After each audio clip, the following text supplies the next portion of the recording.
ಭಾರತೀಯ ಜನತಾ ಪಕ್ಷದ ಮೂಡಿಗೆರೆ ಮಂಡಲ ವತಿಯಿಂದ ಮೂಡಿಗೆರೆಯಲ್ಲಿಂದು ವಿಕಸಿತ ಭಾರತ ರೋಜ್ಗಾರ್ ಮತ್ತು Ajeevika Mission Guarantee VB G RAM G ಕುರಿತ ಜನಜಾಗೃತಿ ಜಾಥಾ ನಡೆಯಿತು।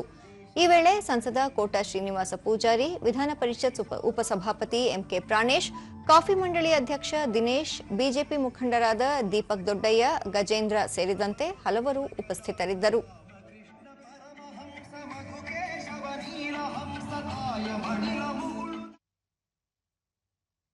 ಬಳಿಕ ಕೋಟಾ ಶ್ರೀನಿವಾಸ ಪೂಜಾರಿ, ವಿಬಿ ಜೀರಾಮ್ಜಿ ಬಗ್ಗೆ ಕಾಂಗ್ರೆಸ್ ಅಪಪ್ರಚಾರ ನಡೆಸುತ್ತಿದೆ, ಇದು ಸರಿಯಲ್ಲ, ಯೋಜನೆ ಜಾರಿಯಿಂದ ಭ್ರಷ್ಟಾಚಾರಕ್ಕೆ ಕಡಿವಾಣ ಹಾಕುವ ಜೊತೆಗೆ ಪಾರದರ್ಶಕತೆ ಕಾಪಾಡಿಕೊಳ್ಳಲು ಸಹಕಾರಿಯಾಗಲಿದೆ।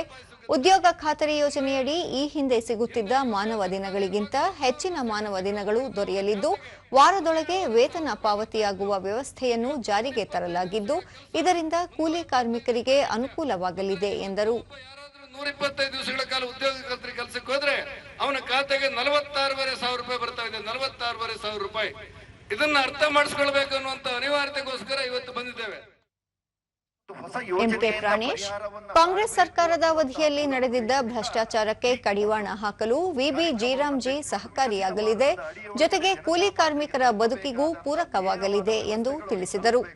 ನೇರವಾಗಿ ಹಣ ಅವರ ಖಾತೆಗಳಿಗೆ ಹೋಗಬೇಕು, ಯಾರು ಮಧ್ಯಸ್ಥಿಕೆಯನ್ನು ವಹಿಸಬಾರದು ಅನ್ನುವಂತ ಮೂಲ ಉದ್ದೇಶದಿಂದ ವಿಬಿ ಜೀರಾಮ್ಜಿಯ ಕಾರ್ಯಕ್ರಮವನ್ನ ಯೋಜನೆ